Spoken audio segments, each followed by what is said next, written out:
Hi smart cookies. Today let's learn how to change future tense into passive voice. So far we have learned how to change present tense sentences into passive voice and past tense sentences into passive voice. Today we are going to learn future tense. Before going into that, let's see a small recap. The structure for present tense is or are plus past participle verb. For example, he books the ticket is booked by him. If the subject is plural, for example, the same example let us take, he books the tickets, then the tickets are booked by him. Okay, so we should not change the tense of the given verb. If we are changing, then that will become indirect speech. So on any account we should not change the tense of the given verb. If the sentence given in active voice is in present tense, in passive voice also it should remain the same. If it is in past tense, in passive form also it should be in past tense. So that is the key point, you have to keep it in mind. SVO should be changed into OVS and you should not change the tense of the given verb. And the third point is you have to use only the past participle verb. So now let's go to the future tense. Future tense, the structure for future tense is, I think I have left past tense. So if it is in past tense, you have to use the structure was or were plus past participle.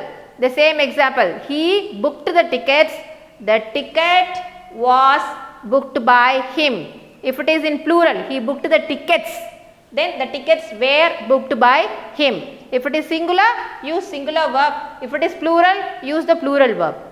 Should not change the tense of the verb. So today we are going to see the future tense. The structure for future tense is will be plus past participle. Past participle is nothing but the V3 form of the base verb. So for example, the farmer will sow the seeds. Here the subject is the farmer. Verb is will sow and the object here is the seeds. Right. So the seeds will be, the structure is will be plus V3 form, right. So after writing the object here, will be sown. Sow is the base verb. So, sowed, sown. Sown is the V3 form of the base verb sow. So will be sown by the farmer. Is it clear? The farmer will sow the seeds. The seeds will be sown by the farmer. The second example, the cobbler will mend the shoes. The cobbler is the subject of the sentence. Will mend is the verb. Will mend what? The shoes. So the shoes is the object here. So SVO should be changed into OVS. The shoes. Object becomes the subject of the sentence in passive voice. And what is the verb here? Will mend. Will be is the structure. Will be plus V3 form is the structure here, no? So what is the V3 form of mend? Mended. Mend, mended, mended, right? So will be mended by the cobbler. The shoes will be mended by the cobbler. So just you have to add one will be plus V3 form of the given verb. Is it clear? The third example, they will kill the mad dog. They will kill the mad dog. So there is the subject here. Will kill is the verb used and the mad dog is the object. Only when object is present in the sentence, we can change it into passive voice. If there is no object in the given sentence, we cannot change it into passive voice. Right. So the mad dog will be killed by them.